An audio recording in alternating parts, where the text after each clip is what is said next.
All right, we're back again with another episode of Roofer Reflections. I'm really excited to have Ruben here. Ruben, thank you for coming on the show. Of course, thank you. Like I said, I'm ready to do something. You're known, in the industry with your, I guess, suits. I get, Yep. would that be your Oh yeah, trademark? yeah. Yeah, but I mean, I think you've been part of the roofing industry for a while. But I mean, originally, how did you get involved?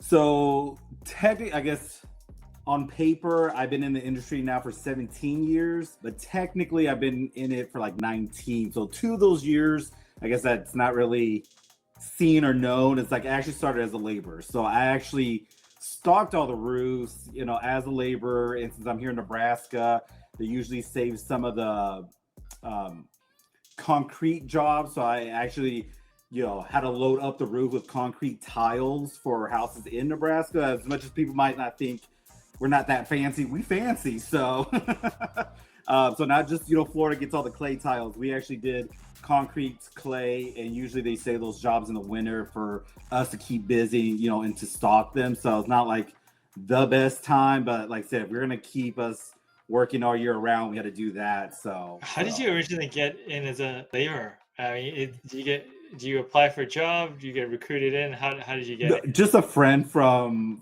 like I guess college, where it's this family's company, and the whole thing is like, hey, we needed some extra work. It's like, would you like to work? Because even at that time, I was working just at a shoe store. So I'm like, I just needed money. I just needed, whatever funds I could get, and however I have to like look at it and work, I'll do it. So at that time, not knowing that he gave me the job, because I didn't know that was like kind of like my trial run. It's like, hey, load up this roof and let's see if you're a hard worker. And I did it. And after a while, I was like, well, okay, you got the job. I'm like, I didn't know I was even applying, I was just doing work, it's like, I just wanted the extra money. You're known for your suits. You got a nice bright color shirt on, which I love. Did that start young, or did that just is something you picked up along the way? I have always been in art, like love doing anything that had to do with art. I guess the suits just came about just because it was more like okay, I'm not trying to be mean, but it was more like a haha to the people that were doing a party. First time going into the winter storm, it didn't think like, why is everybody wearing suits? Why is everybody like kind of like in Gucci and all these, high-end clothing? It's like, we're roofers. We should all just be in jeans, pants and, a polo shirt. Like, this is what I guess what I was expecting for this expo. But like, once again, total like culture shock when I saw that. So I'm just like, how the hell did this happen? Where like everybody's dressed up. So then like kind of like my second year going to the show, we're like, you know what?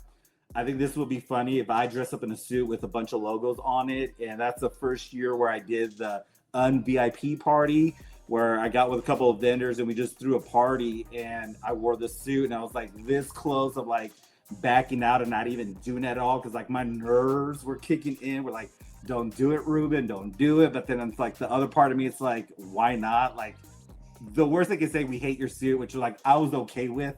So that was my comfort level.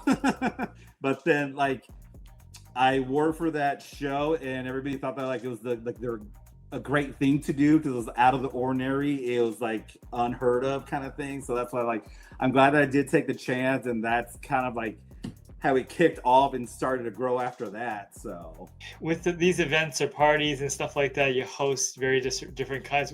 What have you learned over the years by hosting these things? How do you host a good one? I feel like this could be a 2-section thing, where like I'll talk about the event in general, and then like kind of like how I look into like the customers and vendors part of it, where like I think as an event, it's good to have little extras to give out to the customers, because I want to, it's one of those things, like even for like my expos and trade shows, I want to have something cool for people to take home. That way, every time they see it, it's like, hey, I was at that event, I saw these people. I just want something that they could take home that could be memorable and be happy about. So that's why, like, I don't, some people can catch on, some, not a whole lot of people catch on throughout. Holy crap, like, what is it? 6-7 years that I've done expos and stuff like that, I've always changed the hat colors or design. I try to not mimic myself. So then later on, if someone wore it at MRCA, and I know that they actually went to the FRSA or they went to the Best of Success, now I see at the IRE, like I know where my hats are flowing to, or like what states that they're coming from, because like it's so like I rarely been to California for work, but I know that all my hats that I've designed are coming from anywhere in the Midwest, the 9 states in the Midwest that I cover, or from Florida or Texas. So if people are I guess give me some crap from like East Coast, like, oh, why do we get hats? Like I never did any of your expos. So that's kind of one of my trademark, I guess, kind of thing, where I try to keep everything fresh and cool that they could all leave with something memorable. Now where it comes to like my part 2, where I could relate it towards the customers and the vendors. I had one customer, I think, on my last show that I did this year at the FRSA, where like I've had this hat for like 2 years. I've been waiting to come back to another show where I get a new hat. And the hat that he wanted, like, it was a specific hat. So I ended up like mailing it to him just because it meant so much to him. And I still had like one more backup, like I had at my house. I'm like, you know what? I'm going to send it to you just because if it meant that much to you, I got you. So stuff like that, I guess I like to hear.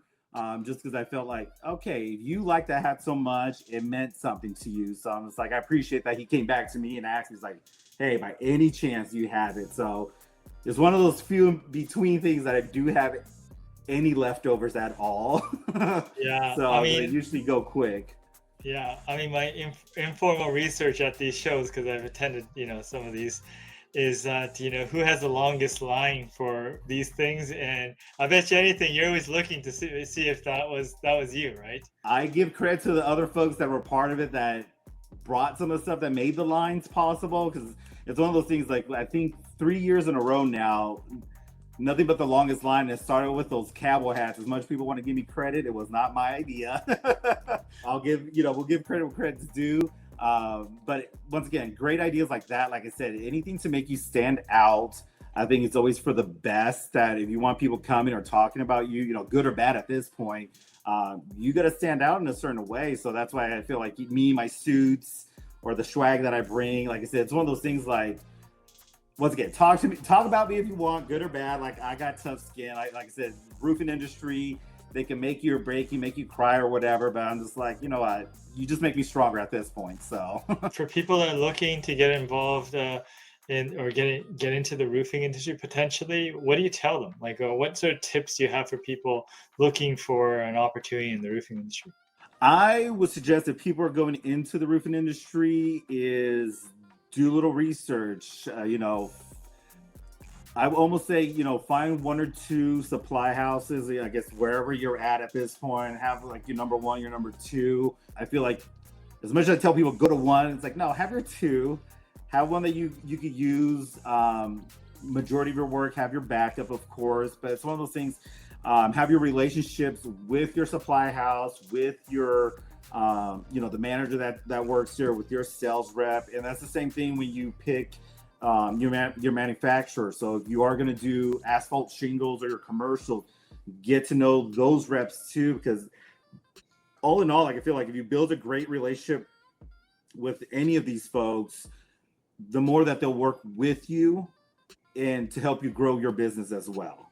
Because my whole thing is like, if you don't have that relationship with them, then you're just somebody with money giving it to them and that's it. Where like, that's why I took a little pride to getting to know all my customers. That I feel like I want to know more where you want to go. Where like before I left, I reached out to one of my customers where like their next step was wanting to go into commercial and how to like dominate that whole field. But then I was talking to one of my national reps where like, well, they definitely need to start getting to those organizations in their states and seeing what they want. And I'm gonna say my extra tidbit was like, get into the government stuff, figure out how you could be a government representation for like to build their buildings and stuff like that. So it's one of those things like, get to know the industry, do your homework, build on those relationships. There's a lot out there, so connect with the right people.